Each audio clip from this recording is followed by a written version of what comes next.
Welcome back, and thanks for joining us. Today we're taking a deep dive on John Deere. Who was he, and how'd this company begin? This can be a fairly broad question, but we're going to boil it down to the roots, see how this company got going, and take a step back in time. But before we get going, we release weekly John Deere tractor history videos, so go ahead and hit subscribe if you're into that, as it really helps the channel grow. Whether or not you've had experience on the farm, there's something about that green and yellow paint that everyone seems to recognize. So how did a man born in Rutland, Vermont, become a blacksmith and create such an iconic company? For this story to start, we have to go back to 1804, where, you guessed it, John Deere was born. He'd grow up in Vermont, and at only 4 years old, he'd suffer a tragedy. William Deere was John Deere's dad, who came to America in the early 1790s. After settling down in Vermont, he'd marry Sarah Yates. They would go on to have 3 children, one of them being Mr. John Deere. However, William Deere would go missing at sea when John was only 4. Little is known about the disappearance of John Deere's dad, but it's likely due to a sunken or lost ship. After losing his dad, John Deere would be raised primarily by his mother. Growing up, he was always a hard worker and was praised for his ingenuity. This is where his journey to becoming a blacksmith would begin. He would complete internships and be a journeyman, learning the skills of a blacksmith in the 1800s. He'd become a highly skilled mechanic, working on all things from wagons to implements and stagecoaches. He would also go on to learn to make farm hand tools like hay forks and shovels, as well as learning to make horseshoes. On January 28th of 1827, John Deere would marry Demarius Lamb. Over the years, they'd go on to have 10 children together. By 1833, Deere finally had his own shop up and running. This would open the door for Deere being able to show off his custom blacksmith work to all the local farmers. By the time John Deere was 32, he was a very skilled blacksmith. Things would be looking up for him, and business would be good at his new shop. And that's where things would start to change in the early 1830s. John Deere had lost 2 of his blacksmith shops to fires, and he was also starting to accumulate some debt. And by 1836, the East Coast economy would collapse. Deere knew he had to make a change if he wanted to keep his dream of having a successful blacksmith shop going. Now, around this time, when the economy collapsed, many local people from Vermont were making the move to Illinois. Illinois showed potential for businessmen and farmers. And with that, John Deere set his sails west, taking only $73.73 as well as all of his tools. His final destination would be Grand Detour, Illinois. This would be a 990-mile journey west. And luckily, at that time, there was no toll booths. But without the modern roads of today, the trip that Deere took seems like a detour. He traveled to the Erie Canal, boarding a boat that would take him up and around the Great Lakes. By the time he'd reached Chicago, Illinois, little is known about the rest of his journey, but it's presumed, just like many other settlers at the time, that he took a wagon down to Grand Detour. The town also gets its name from the river, how it seems to make a detour around the town. Deere would make this trip alone, as he wanted to settle down and have a business started before his family came out. So why'd he pick this small town in Illinois along the banks of the Rock River? Well, it's said that John Deere wrote back and forth to a friend who had arrived there and knew of a new town that needed a blacksmith. In that day and age, blacksmiths were heavily depended on by farmers of the area. And with nearly everything being made by hand, when farm implements broke, that was the only person they could turn to. When John Deere arrived in his new town, he went to work nearly immediately. There was a local sawmill that was owned by one of the founders of the town. This sawmill was out of commission when Deere arrived and needed replacement parts built. Deere was able to manufacture the parts for this sawmill, which would establish him as having a good reputation right from the start. With some roots laid down and a new place to call home, Deere would have his wife and kids travel out to Illinois. Only living in the area for 2 years, by 1938, John Deere had built a house and a new forge for his business. And to this day, parts of the original forge have been discovered and unearthed. What would make the John Deere name so well known would actually come because of the soil in Illinois. Farmers of the time seen huge opportunities moving out of a more crowded East Coast into the Midwest with more wide open prairies. Archaeologists claim that the first livestock-drawn plows were created some 8,000 years ago, but now back to the 1800s. The cast iron plow was the most favored at the time, but it wasn't suited for the prairies. After thousands of years of being untouched, the root system on many of the native grasses was thick and had richened the soil. The cast iron plows were much rougher than the plows we know today. However, these plows work better in the East Coast due to more sandy soil conditions. The rich soil of the Midwest would stick to these cast iron plows, and farmers would have to stop periodically to clean them off. This would take what was already a labor-intensive job and make another headache.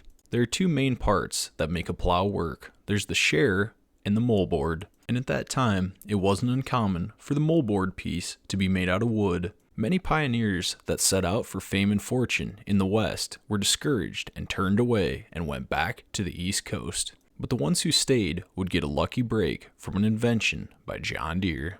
Deere worked with these farmers every day and heard their firsthand struggles of trying to plow and make it as a farmer. So he began thinking of what he could change on the plow to make farming in the Midwest a little bit easier. That same sawmill that John Deere had helped repair when he first arrived in Illinois would come in handy. He'd use a broken sawmill blade that was built from English steel and decided to shape it into a plow. Deere would use a hand chisel to knock the teeth off this saw blade and would begin to cut it in a pattern that looks like a plow. Deere would shape both the share and the moldboard out of the same material. It's said that he used a log to bend this old sawmill blade into the first steel plow. He would then go on to heavily polish it. In turn, this would make it a lot harder for the gumbo and the dirt to stick to the plow. Farmers who watched his first plow at demonstrations were instantly surprised by its self-scouring abilities. Pictured on screen is one of the first 3 plows that John Deere ever produced, which now sits in the Smithsonian Museum. Another blacksmith by the name of John Lane is also credited for the invention of the steel plow. John Lane's plow might have came first, but it never seen commercial success. The main difference that sets apart John Lane's plow from John Deere's plow is that John Lane cut up pieces of steel and used forge welding to attach them together. And it's debated whether John Deere had heard about this steel plow or if using steel was his own idea. But one thing is for sure, having it all as one piece definitely worked a lot better for making the plow more smooth.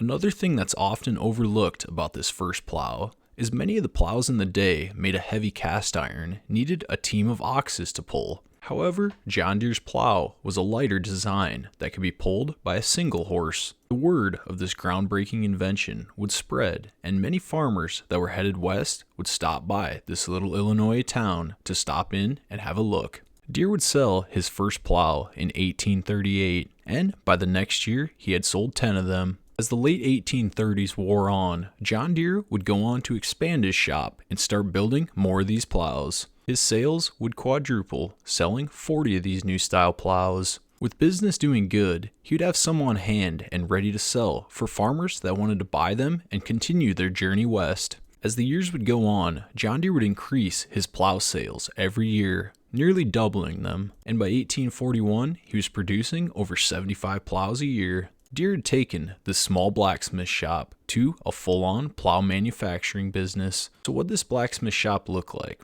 Well, there was a mill, which is a horse walking around on a treadmill, creating a turning force. This would create a rotational force for the grinding wheel, as well as pumping air into the fire. As of today, you can visit the exact spot where John Deere had his blacksmith shop in Illinois. Deere was still doing some minor blacksmith work on the side, but with sales of the plow so good, the focus was definitely put in that direction. With his plows beginning to sell very well, the issue of getting these to customers became an issue. There were 2 main drawbacks to getting these plows out to farmers. One was the railroad. It bypassed the little town. The second was the river. It was too shallow to take boats up and down. And this is where you'd see John Deere make the jump to Moline, Illinois. It would all happen in 1848 when he'd sell his interest in the blacksmith shop to Mr. Andrus. What made this choice so easy for Deere was that it had the railroad running right through it, as well as the Mississippi River.